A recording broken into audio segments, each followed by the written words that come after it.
આજે રાપર તાલુકાના ખેડૂતો દ્વારા મામલતદાર સાહેબ મારફતે ગુજરાતના મુખ્યમંત્રીશ્રીને આવેદનપત્ર આપેલ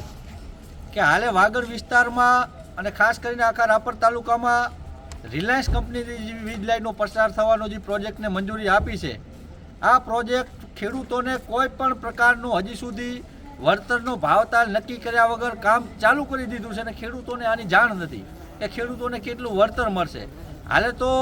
જે તે સ્થાનિક ખેડૂતોએ આ બધા કામો બંધ કરાવી દીધા છે, પણ મામલતદાર સાહેબ મારફતે અમારી મુખ્યમંત્રી સાહેબને આજે એ રજૂઆત હતી કે જ્યાં સુધી ખેડૂતોને પૂરતું વળતરને ખેડૂત એમાં સહમતિ ના આપે વળતરમાં, ત્યાં સુધી આવા કોઈ પણ પ્રકારના પ્રોજેક્ટને રાપર તાલુકામાં મંજૂરી આપવી નહીં, અન્યથા આવનાર સમયમાં ખેડૂતોને સાથે રાખીને સ્વતંત્ર રીતે ઉગ્ર આંદોલન કરવામાં આવશે। વાગડ વિસ્તાર ખાસ કરીને પ્રવાસન વિભાગ માટે જાણીતો છે।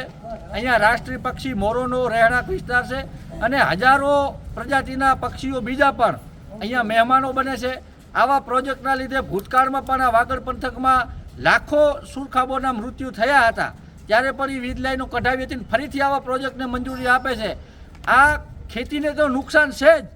ખેડૂતોને તો નુકસાન છે જ, સાથે સાથે વાગડની સંસ્કૃતિ, કલા અને કલ્ચર અને ખાસ કરીને એડવેન્ચર અને પ્રવાસન વિભાગને પણ મોટો આનાથી ફટકો લાગવાનો છે। આવનાર સમયમાં આ પ્રદેશમાં પ્રવાસન વિભાગ ખતમ થવાની પૂરેપૂરી સંભાવના છે અને ખેડૂતોને મેં કીધું કે યોગ્ય વળતર આપ્યા પહેલાં કામ શરૂ કરી દેવાય છે, મતલબ કે જાણે કોઈ આ ઈસ્ટ ઇન્ડિયા કંપનીનો પ્રોજેક્ટ હોય એવો તાલ અત્યારે રાપર તાલુકામાં સર્જાણો છે। હાલે તો બધા ખેડૂતો એકતા બતાવીને આ કામ બંધ કરાવી દીધેલ છે, પણ હવે આ સરકારી પોલીસ આમની અદાણીની રિલાયન્સની આવી અને ખેડૂતો ઉપર દમન ના કરે એના તકેદારીના ભાગરૂપે આજે અમે આંદોલનના જે રણસિંગુ ફૂંકવા જઈ રહ્યા છીએ અને અલ્ટિમેટમ એક સ્પષ્ટપણે આપ્યો છે કે જો ખરેખર ખેડૂતોની સહમતિ વગર, ખેડૂતોને સંતોષજનક વળતર આપવા વગર કોઈ પણ આવા પ્રોજેક્ટને કામ શરૂ થયું તો આવનાર સમયમાં ઉગ્ર આંદોલન થશે, એની પૂરેપૂરી અમે અહીંયાથી ચીમકી આપી છે। મામલતદાર સાહેબે આ અમારા આવેદનપત્રને ગંભીરતાથી લઈને જણાવ્યું છે હાલે કે અમે હાલે જ ઉપલી કક્ષાએ આની જાણ કરી અને તમને યોગ્ય ન્યાય મળે એવા પ્રયાસો કરશે। આ સાથે સાથે અમે રાપર વિધાનસભા મત વિસ્તારના ધારાસભ્યશ્રીને પણ એક પ્રતિ આની આપવાના છીએ અને કચ્છ જિલ્લાના સાંસદને, કારણ કે આ અમારા જનપ્રતિનિધિઓ છે તો આમની પણ કંઈક જવાબદારી બને છે કે ખેડૂતોને યોગ્ય વળતર મળે એ બાબતે એમના પાસે પણ આજે અમે રજૂઆત કરવા જવાના છીએ। અને ફરીથી છેલ્લી વખત એ જ કહીશ કે રાપર તાલુકો એટલે કુદરતી આબોહવાવાળો અને અમારે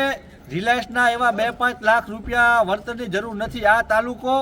વર્ષનું ખાલી 500 કરોડનું જીરાનું ઉત્પાદન કરે છે, એટલે કે અહીંયાની આ જમીન અમારી આટલી ફળદ્રુપ છે જ, અહીંયા આવા કોઈ પ્રોજેક્ટની અમારે જરૂર નથી। છતાં જો વિકાસના નામે આવા કોઈ પ્રોજેક્ટ લાવતા હોય તો આ કોઈ સરકારી વિકાસ નથી, આ કોઈ પ્રાઇવેટ કંપનીઓનો આ ધંધો કરવા માટેનું એક આ બિઝનેસ છે। તો પોતે કંપનીઓ બિઝનેસ કરતી હોય તો આ બિઝનેસમાં ખેડૂતોને યોગ્ય વળતર આપવામાં આવે, કારણ કે મારી જમીનમાં એમને વીજ પોલ નાખવો છે તો એ જમીન એમને મારા કનેથી વેચાતી લેવી પડશે, ના કે કોઈ અંગ્રેજોના સમયના કાયદા લઈ આવીને કહે કે આ કાયદા હેઠળ નાખી બિલકુલ ચલાવી લેવામાં નહીં આવે। અને છતાં જબરદસ્તી આવું કર્યું તો આવનારા સમયમાં ઉગ્ર આંદોલન કરવામાં આવશે એવી અમે અહીંયાથી ખાતરી આપી છે। ધન્યવાદ।